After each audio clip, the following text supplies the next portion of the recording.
Kaixo, Aiora naiz, Arianariko sortzailea eta mankomunitateko joskintza ikastaroetako tailerista, eta gaur irakatsiko dizuet ojal bat egiten.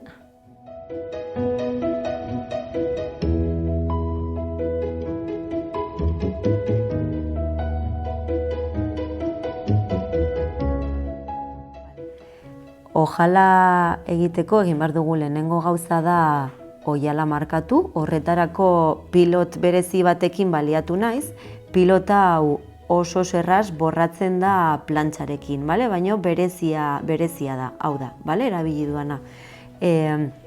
Lauki zuzena oso ongi markatu dut, kasu honetan 2 zentimetroko ojala da egingo dudana, topeak ongi markatu ditut, eta ojalaren zabalera ere ongi markatu dut, behin ojala markatuta egin duana da erditik moztu.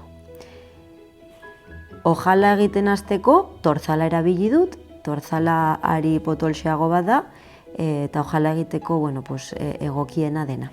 Lehenbizi egiten dena da topea egin, 3 puntadak dira, 3 puntada zuzen, ados, eta gero hasten da punto festonarekin. Punto festona hauxe da. Hemen ikusten duzuena da, eta horrela egiten da.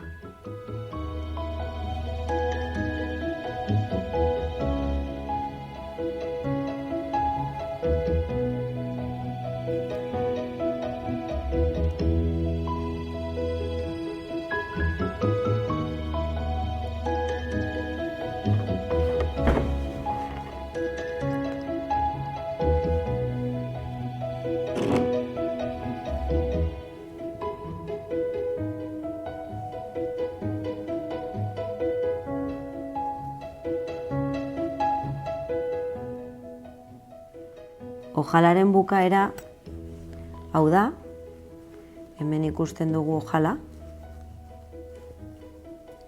punto festoiarekin, bere puntadekin, eta hau izango litzake ojalaren amaiera.